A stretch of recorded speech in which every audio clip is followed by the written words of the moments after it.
Today, I thought I would talk a little bit about acne and specifically post-adolescent or adult acne. So at least 15% of the population at any time have acne during adulthood. We can have it in our early 20s.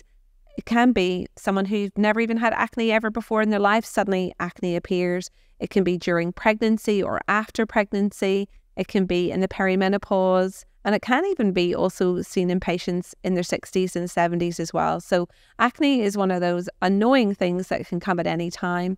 Please don't feel alone because, as I said, at any one time, 15% of people are struggling with acne.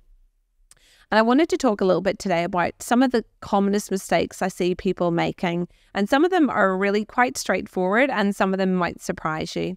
The first one I see is over-cleansing. So people are really convinced that when they've got acne that somehow their face is dirty and they need to wash it and wash it and wash it and wash it. And actually, that's a really bad idea for many reasons. First of all, your face isn't dirty. It's nothing to do with hygiene, actually.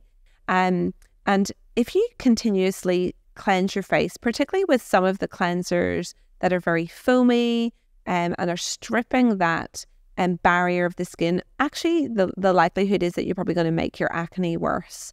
So one of the things that I say to the patients that I see on a daily basis is let's really calm down on the cleansing, and also let's calm down on the use of scrubs and exfoliants and things like that. So the reality is that you really don't need to be using lots of abrasive products on an already inflamed and impaired skin.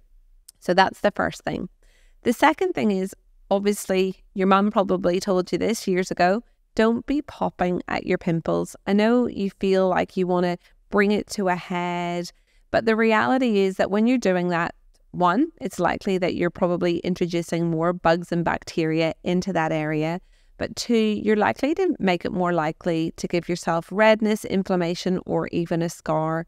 So I'm going to ask you, please resist the urge to pick at your face or pick at your spots because you're likely to make them worse. If you feel like you really need to do something, you go and get a hot face washer, put it under some really hot water and then pop that on your face, just relax with it and allow that sort of the heat and the steam to bring things to a bit of a head. Or go and see either a beautician or a dermal therapist or someone that can help you using some extractions just to help you not want to pick at that skin. The next thing I see people doing is making the mistake about not wanting to put on sunscreen. So I see lots of people avoiding sunscreen because they think it's going to make their skin worse. And while I will be honest and tell you that there are definitely sunscreens that give me pimples, the reality is that you need to pick something that's called non-comedogenic. I personally like a zinc-based sunscreen, something like a zinc serum that is going to not clog up the pores in your face.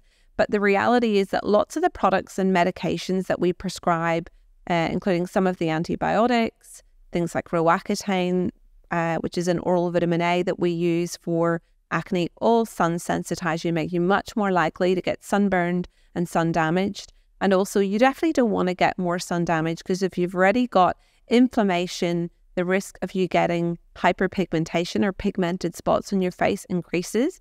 So we definitely want you wearing sunscreen. The next thing I see people doing is avoiding moisturizer. And the reality is that that is actually a big mistake because a lot of acne skins are really dry and inflamed. And again, while I agree picking something that's going to make your skin very oily and clogged is definitely not a great idea. Your skin desperately needs moisture. And yes, it's great to drink plenty of water. We want you to do that. But in reality, we also need you to put some topical moisturizers onto your face to hydrate. I promise you, it is not going to make your acne worse. The next mistake I see people making is often people don't want to consider taking oral vitamin A. And that's obviously a personal choice. It does also require a trip to the dermatologist, but don't discount it because it can be incredibly helpful, particularly for those moderate to severe cases of acne. But if you don't want to consider taking oral vitamin A or Roaccutane, then at least consider a topical retinol product because they can be incredibly helpful at supporting the skin to improve from acne. The next thing I see people doing wrong is using too many products. So again, people can become understandably very, very upset, and they're buying tons of different products, buying things online from different shops, chemists, Mecca, Sephora. And I see people with really complicated routines that, you know, have 17 steps in the morning, and they're doing face masks and peels and all sorts of things at home. And sometimes you're just doing too much. Sometimes less is definitely best. So it's really, really worth coming and having a consultation and understanding the things that you need and the things that you don't need. And the last thing I would say is, both to people suffering from acne and those around them, do take it seriously, and do take the person who's struggling with acne seriously. It really does impact people's self-esteem quite considerably, and people can, quite frankly, become severely depressed because of their skin. Unfortunately, our skin is the first thing that people see, and the reality is, unfortunately, research has proven that we are judged on our skin. There's really, really robust research that tells us that that is true, and therefore it is really hard for someone who is struggling with their skin. So if you have a friend or a family member, or your partner is struggling with acne, don't minimize it or tell them that you can't even see the problem, or that they're making a mountain out of a molehill. If someone is struggling with their confidence, it is important that you take what they're saying seriously, and that you support them in getting help. Because in reality, we know that, the studies show that that lack of confidence and that fear of the return of acne, people can carry that with them for years or decades. And I actually had an event recently, and I had a number of people who came up and spoke to me after the event, and they said just exactly that, even though they hadn't probably had acne for more than 10 to 20 years, it still was in the back of their mind that it might come back, and that they always considered themselves to have bad skin, even whenever the person in front of me looked like they had beautiful skin.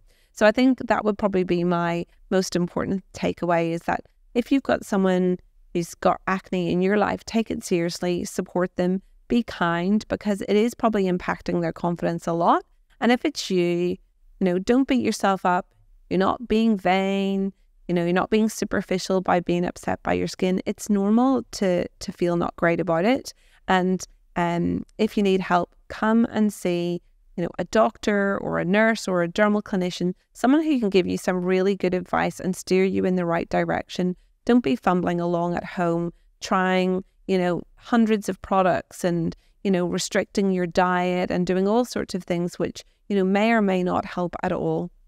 So one of the commonest questions that I've got asked since we've begun recording podcasts are, what do I do with myself at my clinics, apart from when I'm working as a GP in my GP clinic?